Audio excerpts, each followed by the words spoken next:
Ramla Masali ni mmoja kati ya washiriki ambao wameshiriki leo katika mafunzo ambayo yametolewa na Taasisi ya Jamii Afrika ambayo inahusu uhakiki wa taarifa.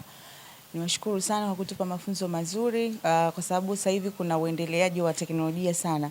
Unaweza ukaona kweli picha hii ni ya kutengenezwa, lakini namna ya kuhakiki, kujua kwamba imetengenezwa kweli, hapo hizo njia tulikuwa tuzifahamu. Mfano mimi nilikuwa sijui. Na pia labda picha ni ya ukweli ya tukio fulani limetokea sehemu, lakini hujui hiyo picha ni lini ilitumika, yani ilianza kupostiwa. Labda unaweza ukachukua tu kaitumia, kumbe ni ya muda mrefu. Kwa nashukuru kwa kujua hizo njia ambazo tumefundishwa namna ya kuhakiki hizo taarifa zetu. Lakini kingine ni waombe Jamii Afrika wakati mwingine mkitoa mafunzo basi mfanye walau siku 2 kwa sababu leo tumejifunza vitu vingi. Kwa hiyo vingine ni rahisi kusahau, lakini ikiwa kwa siku 2 leo mnafundishwa hivi, kesho hivi, inakuwa inapendeza zaidi. Naitwa Zaurati Rashidi, natokea Masasi, Radio Mamu FM. Kwanza kabisa nianze kwa kupongeza kwa mafunzo haya. Inawezekana tukawa tunaona ni madogo au ya muda mchache, lakini imebadilisha kwa kiasi kikubwa sana. Kwanza kongole kwenu sana. Pongezi za dhati. Kiukweli kabisa binafsi yangu mimi bwana, kati ya nilikuwa naiona kama ni ka blog tu fulani Jamii Forums, kati ya blog ambayo kwanza mimi kiukweli nilikuwa siamini.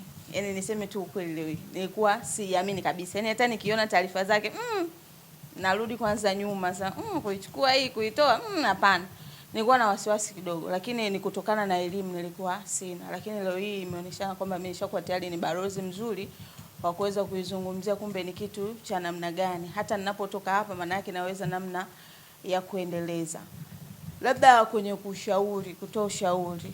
Pindi ambapo mnakuwa watu wanaandika ama wanapofuatilia mtu umesajili ukaweza kutoa ile kero yako ama kitu ambacho kinakusumbua, kuwe na ule ufuatiliaji mzuri. Yaani kwa maana baada ya kuiandika ile taarifa, baada ya ufuatiliaji pia tulikuwa tunataka tujue pia matokeo ya kile kitu, ili tupate sisi ambao watu tunaifuatilia Jamii Forums tupate kuaminika. Kumbe ukienda Jamii Forum kitu sijulikani ni mimi, lakini nilipeleka kero yangu fulani ikafuatiliwa na majibu yake yakaonekana ni haya.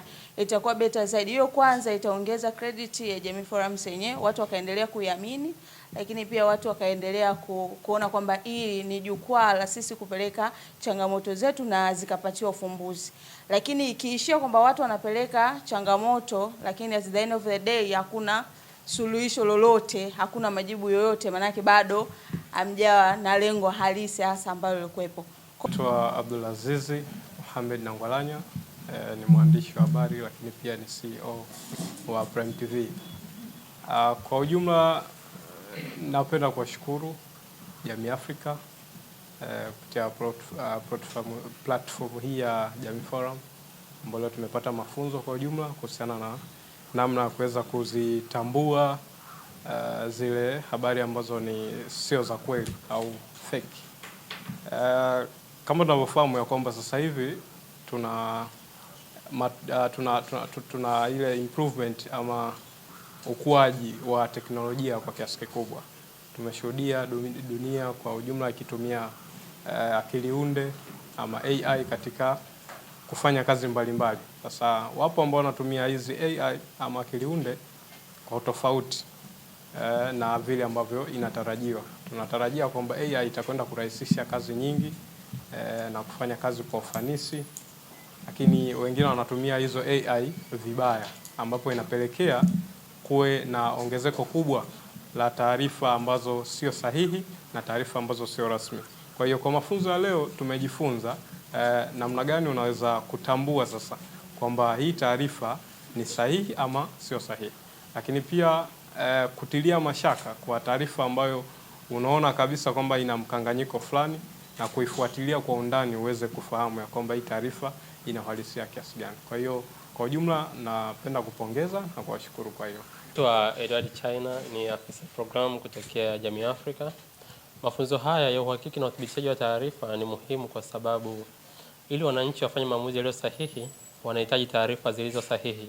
Na miongoni mwa watu wanaotoa hizo taarifa ni waandishi wa habari. Kwa hiyo kama waandishi wa habari watatoa taarifa zisizo sahihi au wasipokuwa na elimu ya kutosha juu ya uhakiki na uthibitishaji wa taarifa, kwa maana yake tunaenda kuiathiri jamii ambayo inakula taarifa kutoka kwa waandishi wa habari. Kwa hiyo ni vyema sasa kuhakikisha waandishi wa habari wanakuwa na skills za kutosha na tools mbalimbali za kidigitali za kuhakiki na kuthibitisha maudhui. Ukiangalia hivi sasa dunia inakwenda haraka, tuko kwenye zama za AI. Na unaweza kukuta pia mitaala mingi shuleni, even kwenye vyuo vya waandishi wa habari, hazina hizo kozi kwa ukubwa wake. So tunapopata opportunity kama hizi, tuna share skills, then wao wanakuwa updated kuona ulimwengu na teknolojia inaendaje, ili watoe taarifa zilizo sahihi, wananchi waweze kufanya maamuzi yaliyo sahihi. Siku ya leo kwa upande wa kanda ya kusini tumepata waandishi 25 kutokea Mtwara na maeneo jirani ya Mtwara. Taarifa zilizo sahihi ni muhimu kwa wananchi ili wafanye maamuzi yaliyo sahihi. Mfano, mtu anapopata taarifa zilizo sahihi kuhusu masuala ya afya, jambo ambalo ni sensitive, ina maana yeye kiafya inaweza kumuathiri. Tumekuwa tukisikia dhana mbalimbali, mfano wanawake wajawazito wasile mayai kwa sababu watoto watatoka na vichwa vikubwa au na vipara, wajawazito wasinywe maji ya baridi kwa sababu watajifungua watoto wenye kikohozi na vitu kama hivyo. Kwa hiyo unakuta kwa mfano kwenye issue ya mayai, ni issue ambayo mayai yana mchango mkubwa sana kwa mama mjamzito. Kwa hiyo anapokosa hivi virutubisho, maana yake kama mzazi na kiumbe kilicho tumboni kinaenda kuathirika kwa namna moja ama nyingine. Kwa sababu gani? Kwa kukosa tu taarifa iliyo sahihi. Lakini pia kwenye issue za uchaguzi na nyingine zote, ili watu wachague kiongozi aliye sahihi, anahitaji taarifa zilizo sahihi. Mtu anaweza kuchagua kiongozi ambaye si sahihi, akaja kuathirika kwa miaka 5 ijayo kwa sababu tu taarifa alizozipata hazikuwa sahihi. Kwa hiyo ni muhimu sana wananchi kuwa na taarifa zilizo sahihi.